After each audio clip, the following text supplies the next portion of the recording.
Alors, le sous-titre du film Imposition eschatologique du souverain, c'est la récupération capitalistique de l'écologie.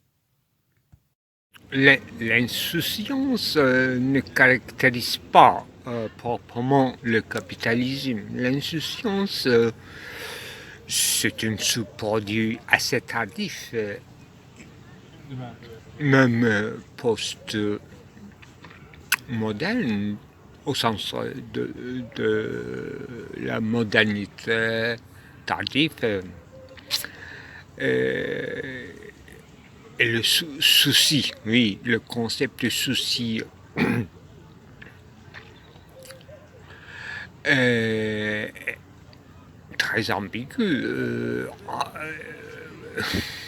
D'une part, renvoie directement à la persistance dans l'être, mais le capitalisme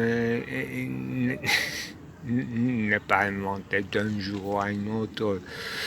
Et ce qui nous intéresserait plutôt le rapport d'aujourd'hui tel qu'il est devenu dans son état en atrophie, le capitalisme avec les revendications de l'écologie. À condition de définir, on parle de quelle écologie? Une certaine rêverie romantique, oui, on peut le citer, et qui était de l'ordre de l'idée, la contemplation, y compris de la nature. Une certaine idée de la retour à la nature existait, oui, d'accord, depuis Rousseau. Mais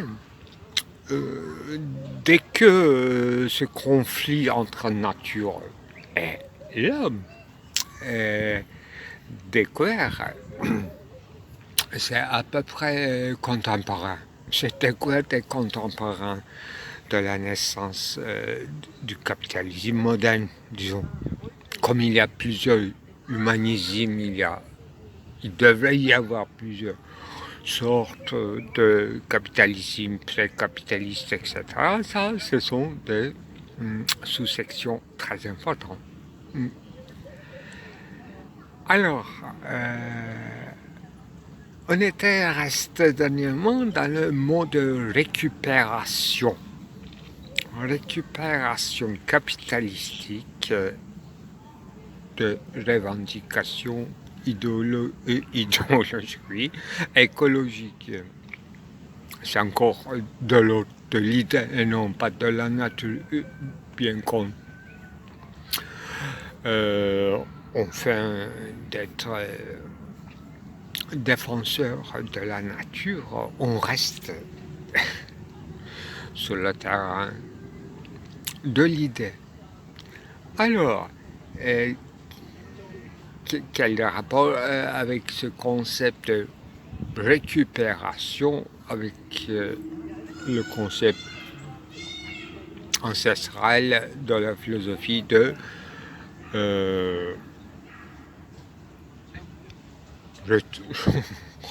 retournement de contraire, disons. Et comme tout est absorbé, toute la marge détermine par le cap, tout justement, par le cap, pas uniquement par le capital.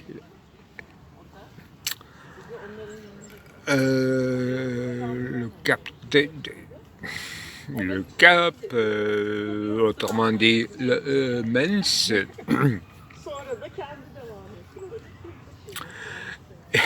il cherche non pas seulement dans l'intention de dans l'intention de récupérer toutes les revendications. Mais, comme il s'agit d'un simple argument, c'est-à-dire tous les discours qui se naissent, se fait captiver ou tout simplement capter. Capter, voilà le mot cap. Le mot cap est capter. Capter. Il y a une affinité souvent directe.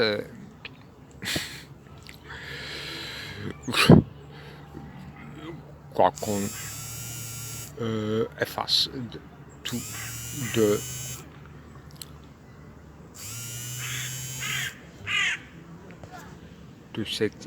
ces idées de, disons, comme captar, concept, etc. D'ailleurs, il y a un parallélisme dans ce... D'ailleurs, le concept, dans sa définition idéale, c'est englober une étendue, une extension la plus large qui soit possible, c'est ça. Donc, le capitalisme obéit d'une certaine façon à cette loi de conceptualisation, d'où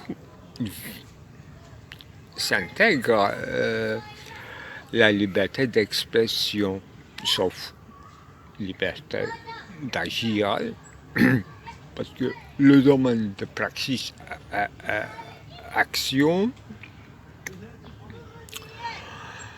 obéit encore plus fortement à des lois de concurrence et des conflits et des véritables champs de bataille et sans dit à proprement parler de discussion ni sous toujours l'ombre ou par avant des lois établies, disons, de contractualité et voilà, contractualité qu'on traduit heureusement en turc sözleşme qui renvoie directement à la parole donnée. Parole donnée dans une contrat.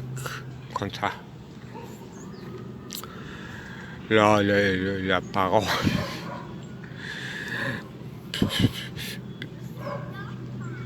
plus que jamais détrônée. Le droit silencieusement fait l'affaire de diviser ou faire de sorte qu'il n'y a plus de différents et qu'il n'y a qu'un seul gagnant et un seul perdu. Donc face à une solution de théâtre de boulevard burlesque qui régit les lois de fameux pragmatisme, disons, pour simplifier la chose, sur le monde des affaires, affairement du monde.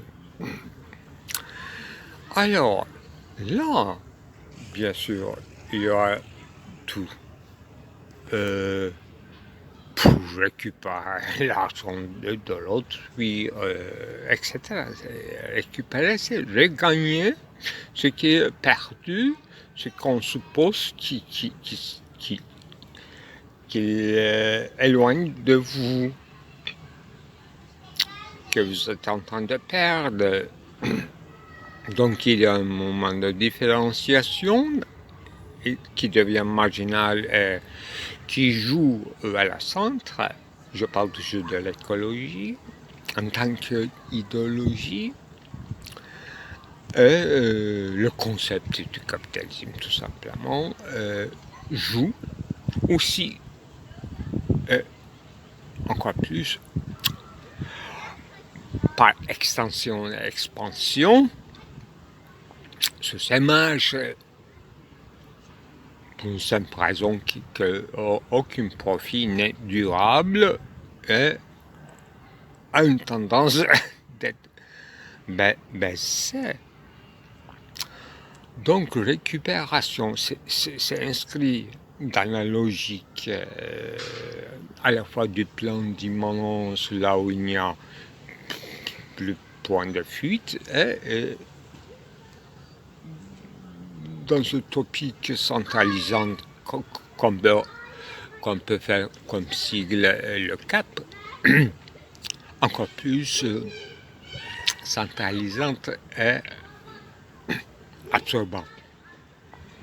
Ça demande un processus énorme et qui devrait, de notre côté, en tant qu'intégration philosophique de tous les rapports idéologico-philosophiques à la nature, telle que l'homme ou différentes sortes d'humanisme conçoit la nature, sans parler de le Dieu ni l'eschatologie qui est intimement liée aux fins du monde, voilà, à la fin du monde et aux dernières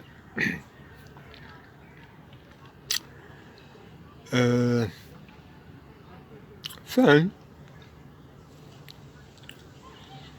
Voilà d'où vient mon titre, comme toujours,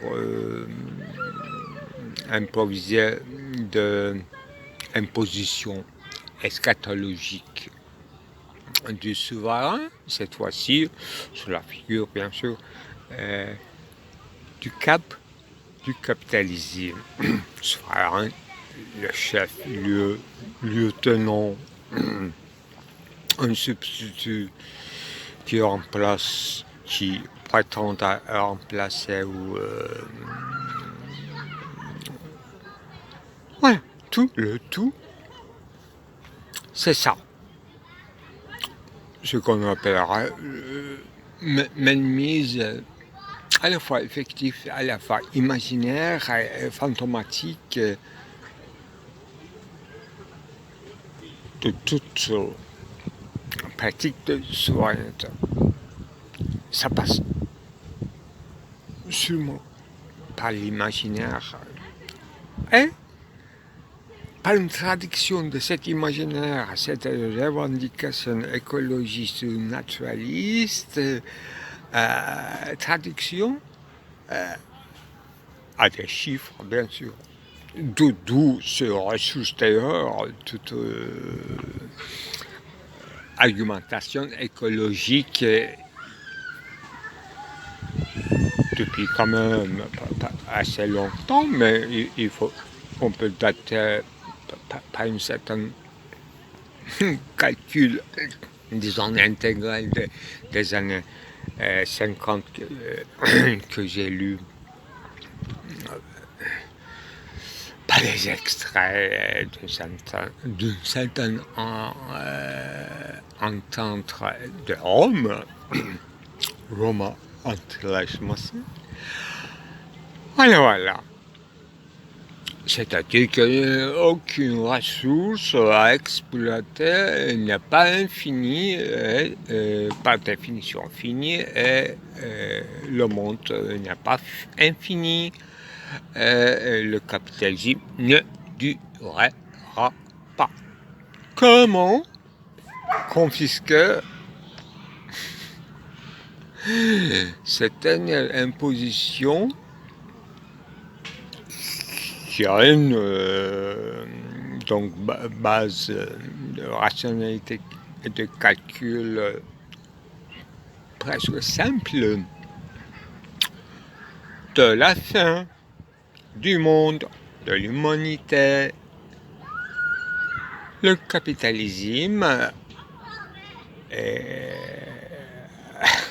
disons, dans sa logique restreinte,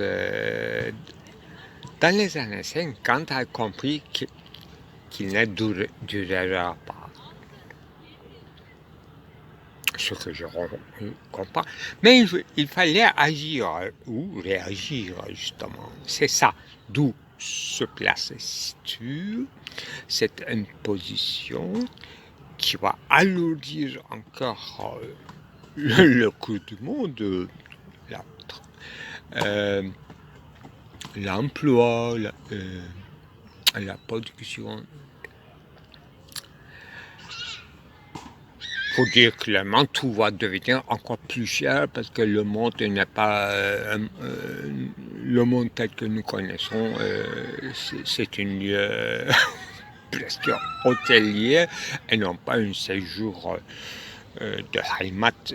C'est pas notre tout à fait tel natal.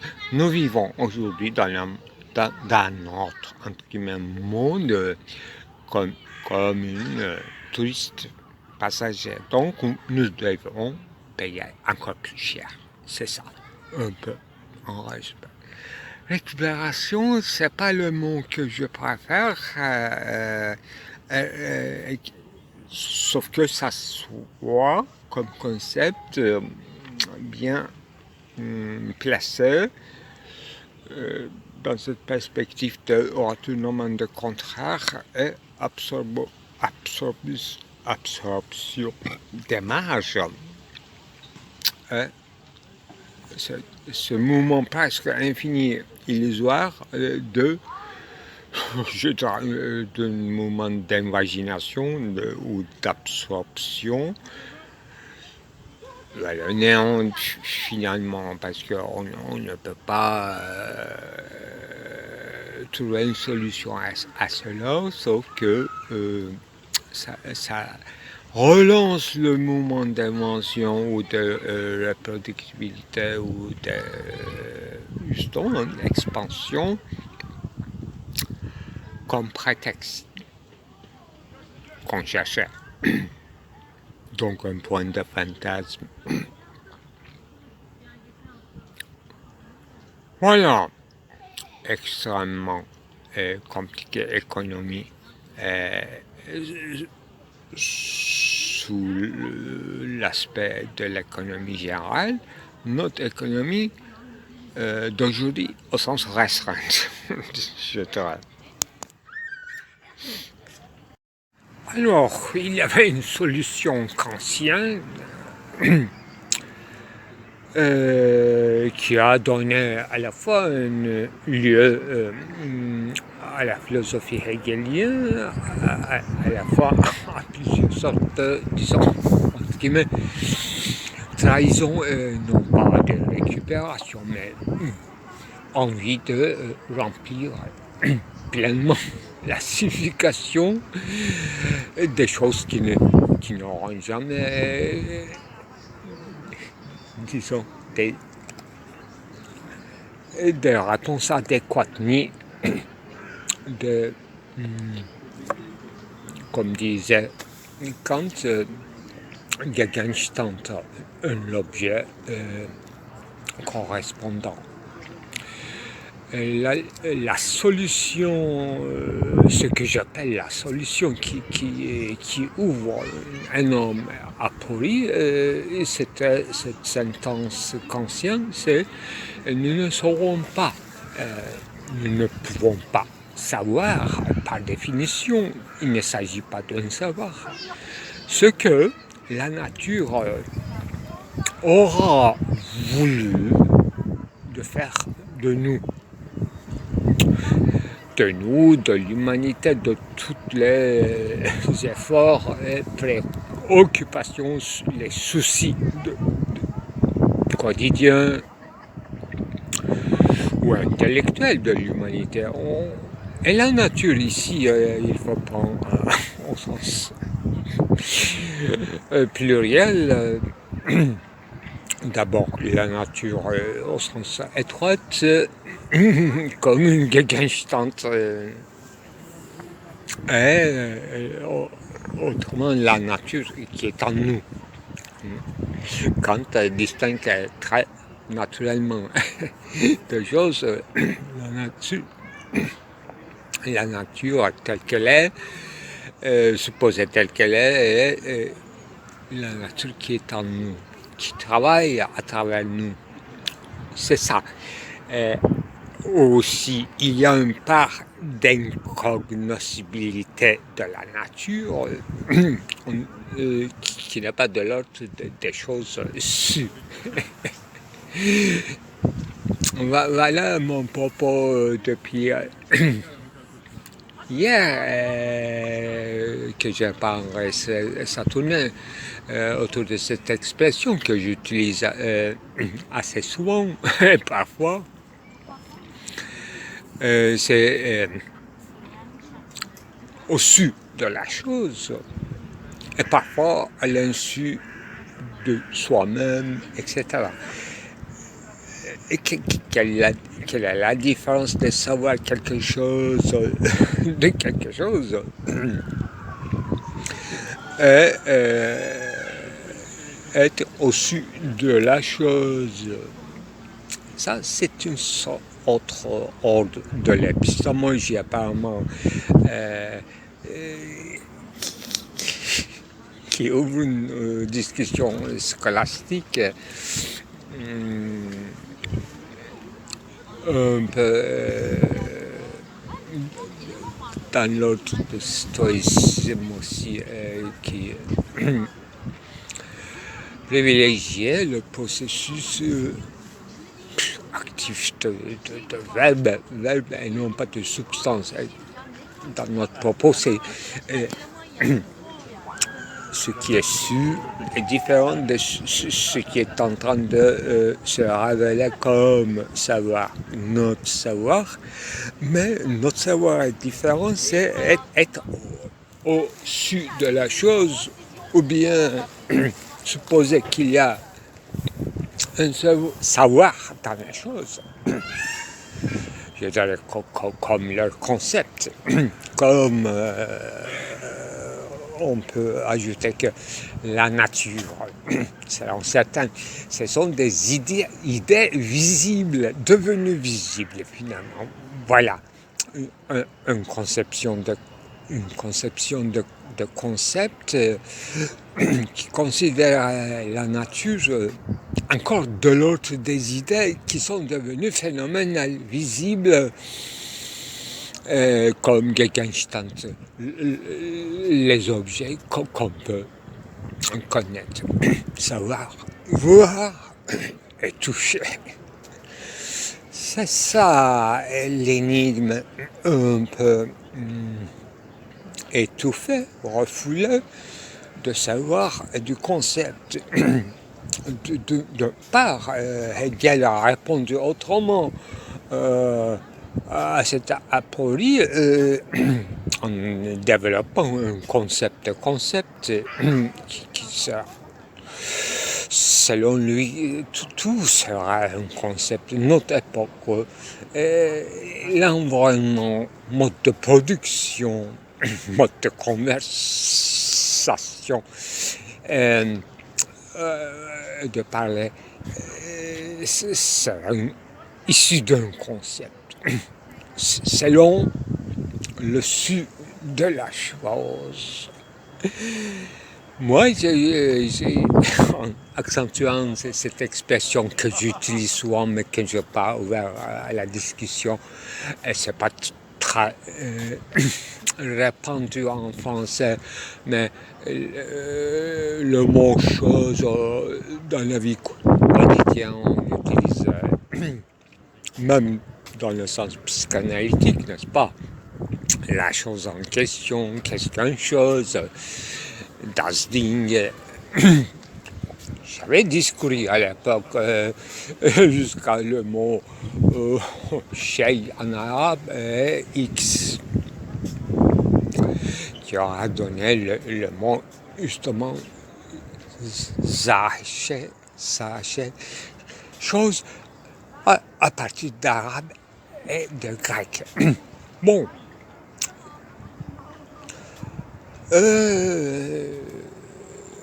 mais la politique ancienne concerne plutôt la finalité de l'homme qui entre pas dans l'ordre du savoir. C'est ça, le vif du sujet. Et toutes les récupérations, renversements, déraillements, dérapages, etc. Toute la corruption dans l'intersubjectivité, dans le domaine politique, dans l'ensemble qui propage à l'ensemble de l'humanité et qui devient global et qui engendre encore des conflits inunis dans le local, etc. Bon, cette chose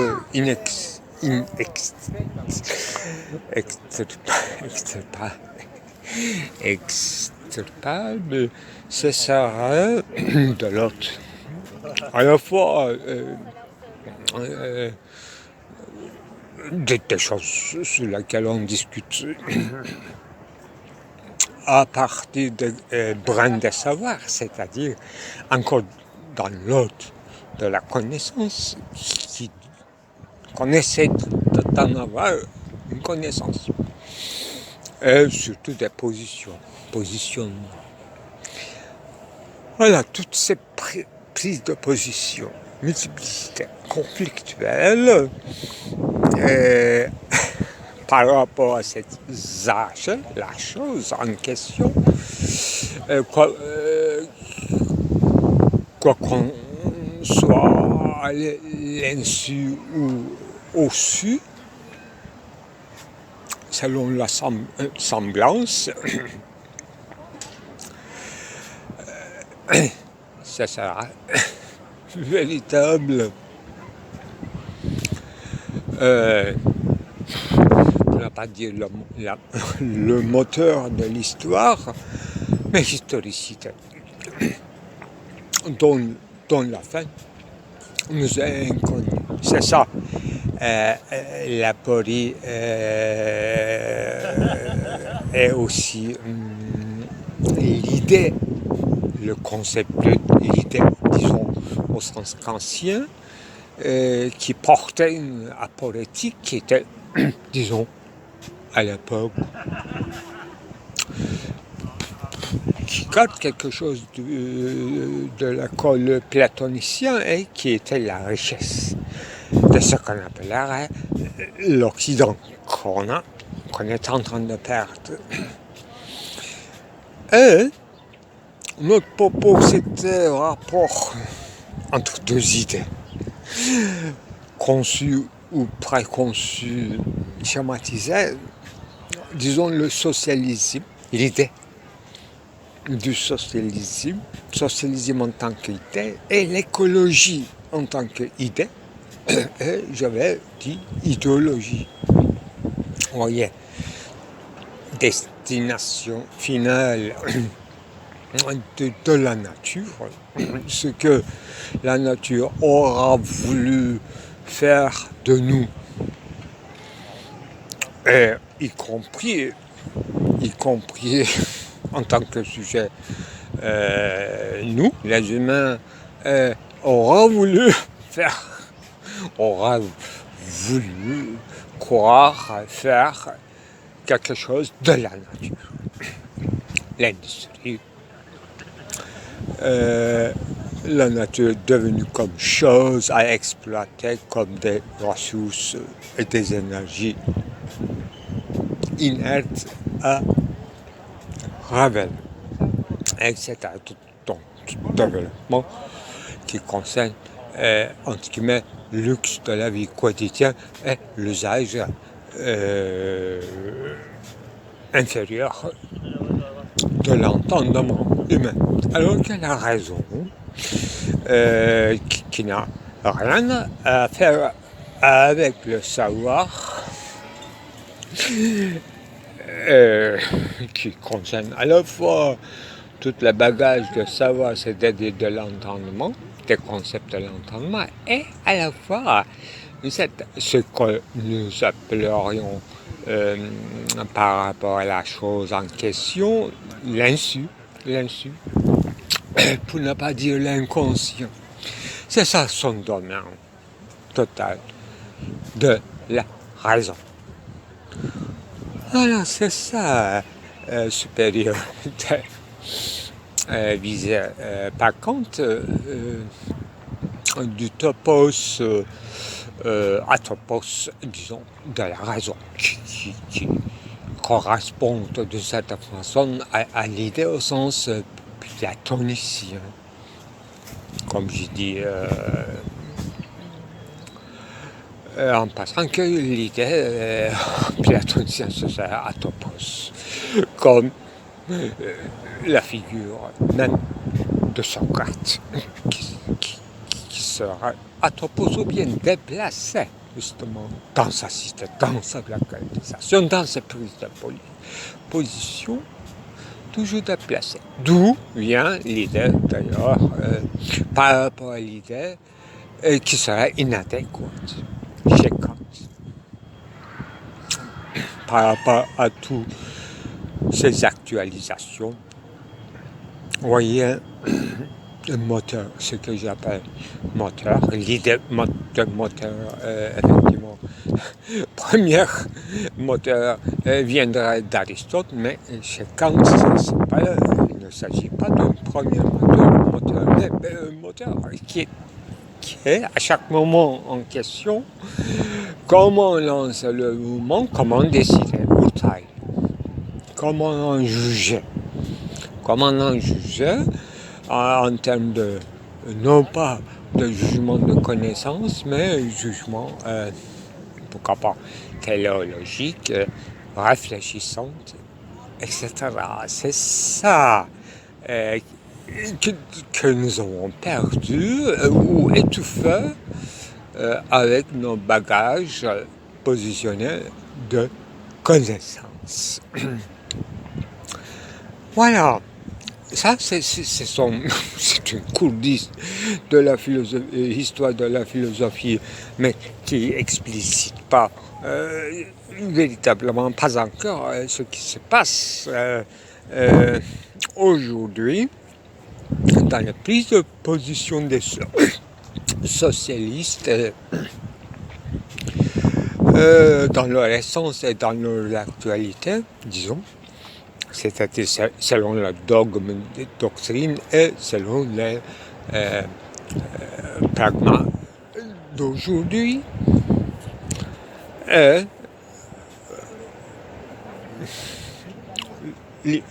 l'écologie comme idéologie, plus ou moins moderne, et bien qu'on peut parler, bien sûr, par rapport à aux conceptions de la nature de ces précédentes, dans le romantisme allemand, etc., y compris Kant. Vous voyez, là-haut, je tourne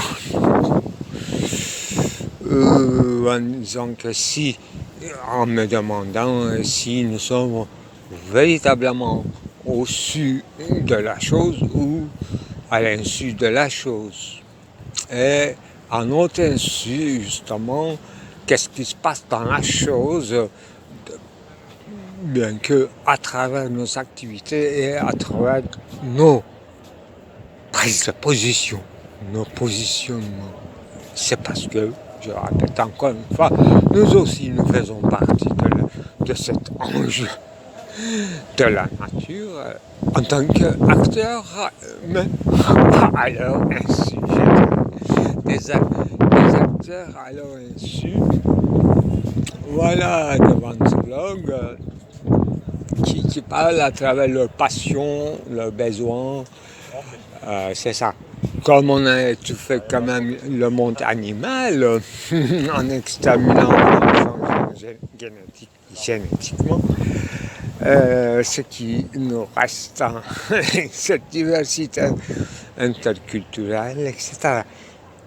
Voilà, diverses historiques, diverses problématiques réelles ou possibles, réelles et possibles, une directionnalité, je dirais, apodictique qui ne nous indique même pas le sommet du parabole, ni sa descente, ni sa retombée, ni ses dérapages. Voilà quand même un critère de vérité que j'excuse, qui montrait quand même certaines marges de dérapage au moins. C'est incluant la philosophie hegelienne que Alain Badiou a quand même développé un système de quoi oui, non pas seulement de récupération, dérapage, déraillement, ou ce qu'on appellerait à l'époque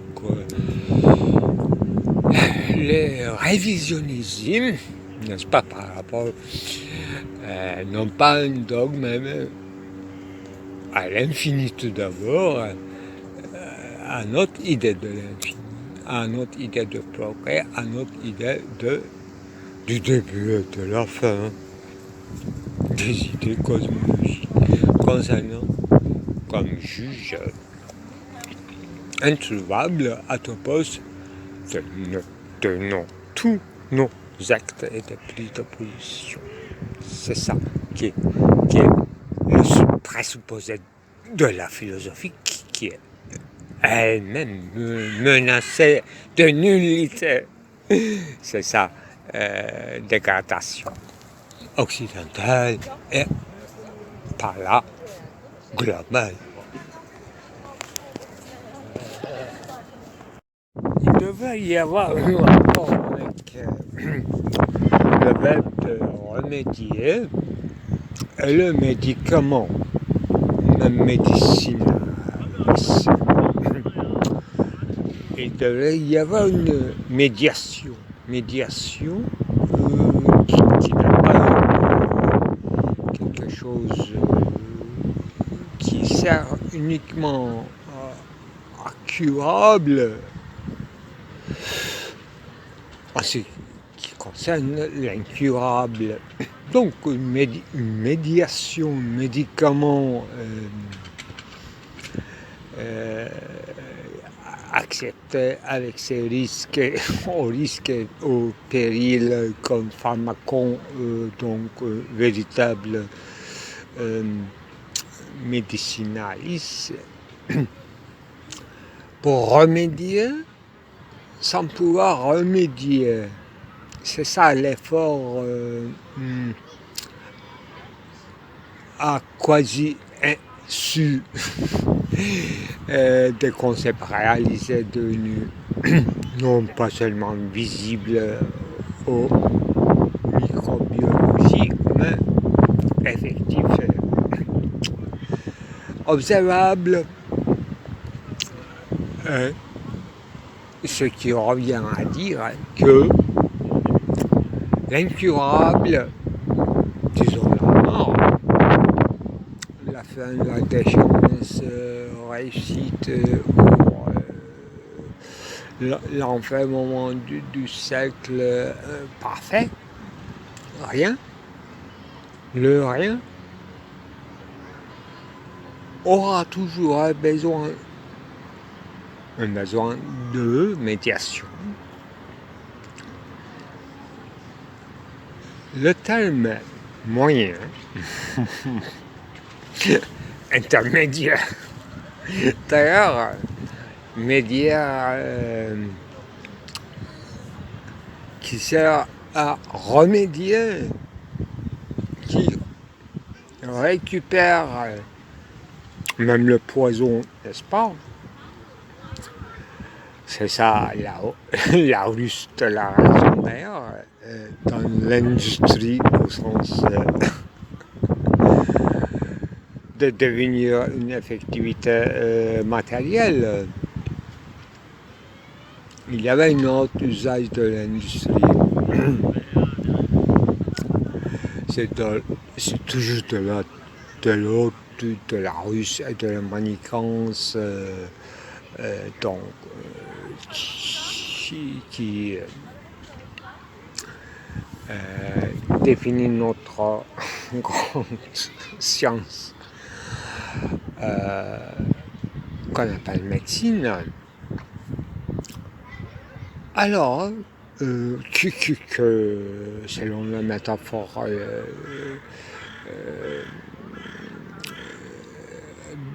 après le sage, non pas les sages-femmes et les curateurs, il y aura une pasteur, n'est-ce pas, comme figure souverain que nous nous contentons de l'appeler comme chaman, qui n'est qu'une figure, donc à qui on fait des renvois dont on déduit nos alimentations quotidiennes. Les denrées. Les denrées ne se choisissent plus de cette façon.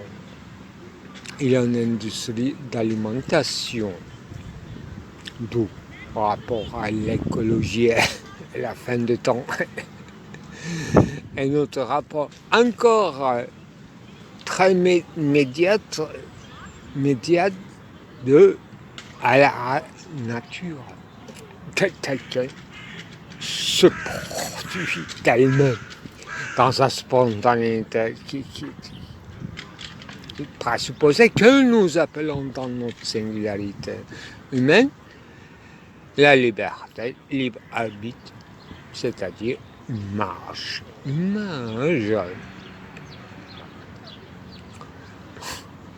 avec tout son, je dirais, échelon, paramètres, les marches, les centres, ce qu'on appelle l'optimum médium, juste milieu, les écarts. Faire un arc-en-ciel, une métaphore trop vieillie. Là, on retombe. Là, on remonte à la surface. Par ces images de Hadès et de Ascension, ce qu'on appellerait dans notre usage séculaire un certain effort. Un certain effort, une relance, même une élan vital, un sursaut, je dirais, qui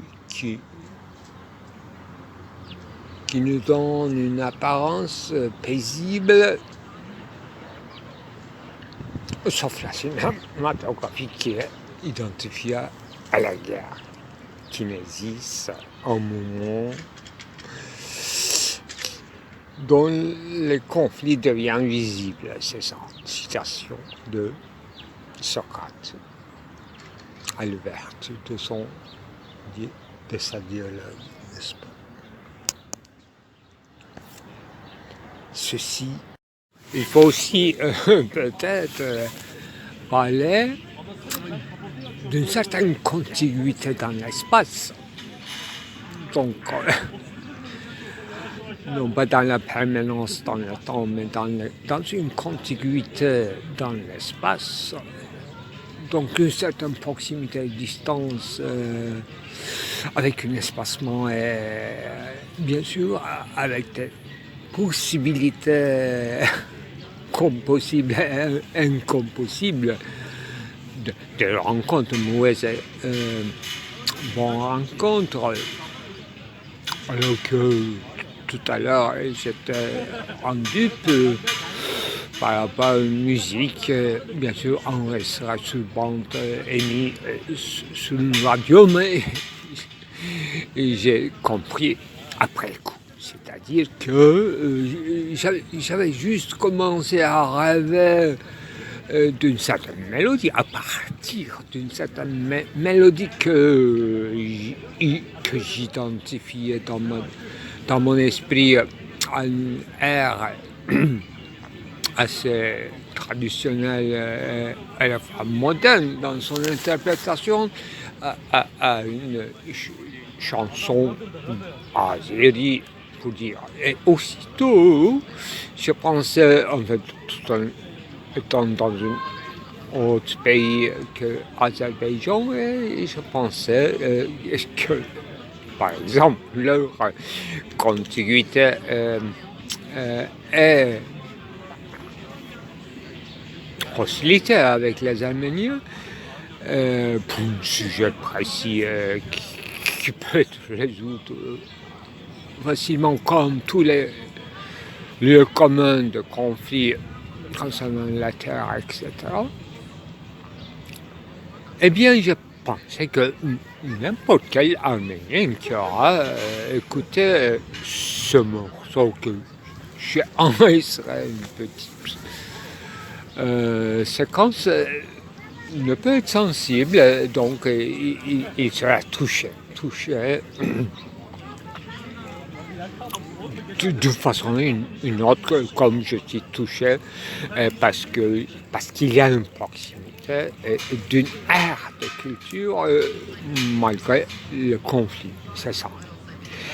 D'où je suis dans mon tête tout de suite averti, et j'ai eu cette idée de parler, après toutes ces séries, de retournements de contraires, conflits, revirements, maintenant dérapage, oscillation, indécision, prise de position, etc. Le vieux, encore, lieu commun depuis, pour moi, Jean Genet, un passage de frontière, un passage doux de frontière, un passage imperceptible, aussi imperceptible qu'un passage frontalier d'un pays à un autre qui serait supposé ennemi ou interdit d'y entrer. Donc, c'est ça, le grand enjeu d'un certain paragraphe de Jean Genet dans le journal de voleur. Voleur, oui. Et je me suis désillusionné aussitôt qu'il s'agissait d'une... non, il ne s'agissait pas de ma proximité à moi, de mon environnement culturel, mais une chanson enregistrée donc à distance, c'est-à-dire une radio, donc il n'y a rien à faire.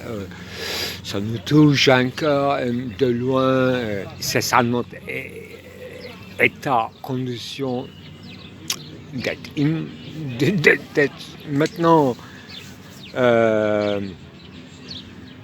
à s'adapter, à être obéi à une certaine distance qu'on appelle télétechnologie. Télé veut dire distance. Voilà, j'en étais dupe, je suis réveillé tôt, mais l'instant, l'éclair qui avait ce petit pensée, il est resté, et je n'ai pas permis qu'il se disperse, alors qu'elles sont bien connues, mais il fallait souligner. Donc, un cas de figure, une figure qu'il faut noter et qui n'a pas un cas parmi les cas, passage doux des frontières, passage imperceptible d'un champ à un autre, pourquoi pas l'anémie que j'ai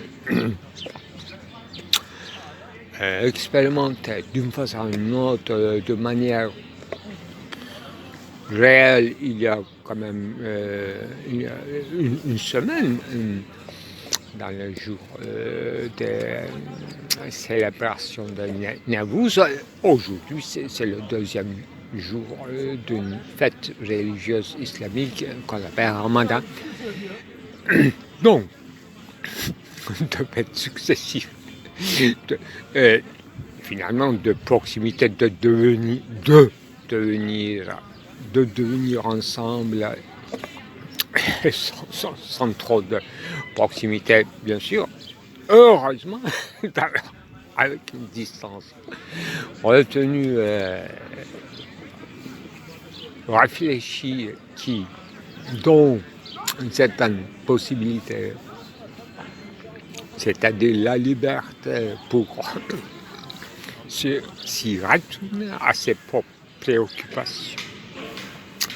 Ce sera donc cette duplicité, une réserve en soi, une certaine, disons, monade qui se réfléchit par certaines projections de ce qui se passe, et rêve, non pas des ailleurs qui n'existent plus, mais possible rencontre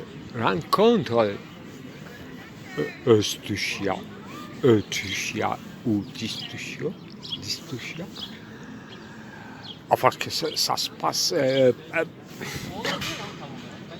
dans le meilleur des cas sous l'auspice de l'hospitalité de l'autre qui passe. De l'autre qui passe, qui observe, qui encaisse, qui aperçoit, qui apprend.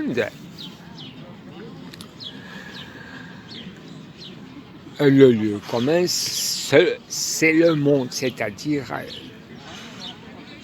voir le monde un moment et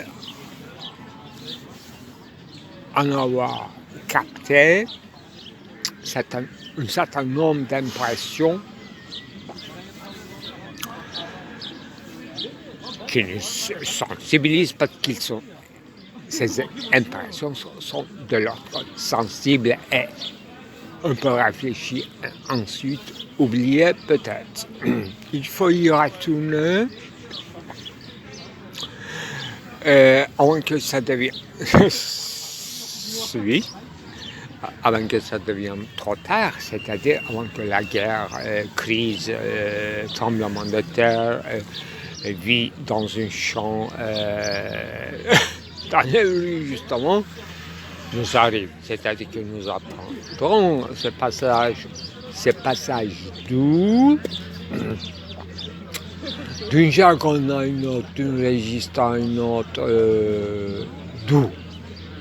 Ces individualités ou ces segmentarisations nous a permis, n'est-ce pas, un certain espacement, une bouffée d'air qu'on appellera liberté de choisir, et parfois être sensible d'être touché, c'est-à-dire par une air, c'est complètement conjoncturel, qui touche un peu quand même à mes électivités esthétiques en ce qui concerne la musique qu'on appelle authentique, donc une certaine continuation d'une ère, non pas sans tomber dans les rituels de répétition. D'où effectivement cette réflexion interminable sur non-imitation et itération. Itération qui aura voulu dire dans son étymologie un certain iter, autre, c'est-à-dire une répétition dans la différenciation ou bien vice-versa, une certaine différenciation différée dans la répétition même, d'où le concept d'itérabilité qui n'existe apparemment pas dans les dictionnaires français comme beaucoup de mots qu'on utilise dans la philosophie. Alors voilà, pour l'instant, itérabilité est un passage doux, imperceptible, qui fait la paix au moment même de la guerre, des conflits, soit que je sois déçu dans la festivité de Nevou, soit que je suis encore plus déçu ou encore plus content d'être seul, d'être laissé tranquille dans une grande ostentoire fête de Ramadan. Ce pourrait être n'importe quel Thanksgiving Day ou une veille de Noël, etc. Donc ça paraît facilement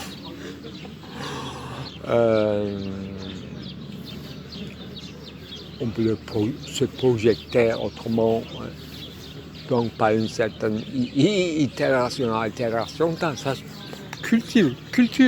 On peut le traduire dans ses propres cultures, ce que je suis en train d'entamer comme discussion. Donc, comme de l'autre préliminaire, insipide, etc. Alors voilà, un concept n'est jamais ni d'une facilité ni d'une grave difficulté. Un concept peut-être quelque chose qui est toujours depuis déjà toujours en cours et qu'on ne s'aperçoit pas, dans lequel on vit, mais il faut préciser comme un petit détail de la paix. Comment le cas, effectivement, esthétique, en l'occurrence la musique, qui m'apprend beaucoup de choses en ce qui concerne les thèmes que je n'ai pas encore traités. Vous voyez, le cas de figure de cas, des figurations et mélodies même, y compris les mélodies, et non pas seulement une chanson, une musique sans texte, improvisation. Ça aussi, c'est de l'autre frayage même. Un morceau, une séquence, un rythme reconnaissable avec lequel on peut entrer dans un processus de non pas catharsis, mais d'une certaine, justement,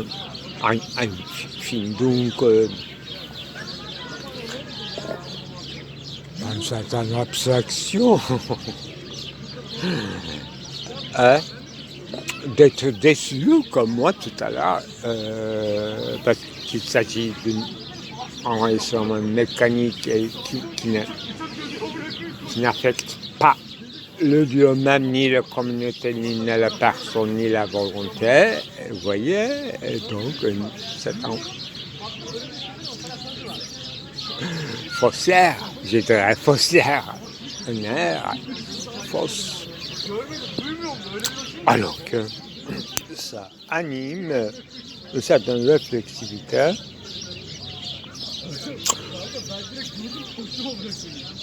en l'occurrence les passages frontaliers. On a parlé tellement de murailles, de frontières et d'idiomatique. Maintenant, on retourne à la musique un peu comme l'occasion d'une fête qu'on ne sait plus célébrer. Justement, ni assez de formules pour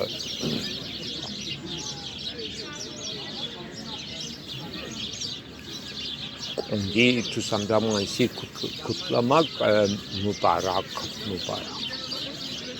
On ne connaît même pas la signification de ces mots. Célébration, Kutlamak, Kutlama, Mubarak. Vous voyez, tout est effacé, retiré et tombé dans le piège, segmentarisé, divisé, pour réitérer le conflit et réengendrer par la voie d'imitation insigneuse des nouvelles actualisées. D'où mon thème, retournement de contraire ou éternel tour. Ce pauvre caverne qui nous asphyxie. C'était temps dans lequel nous sommes toujours déjà d'avance morts, noyés.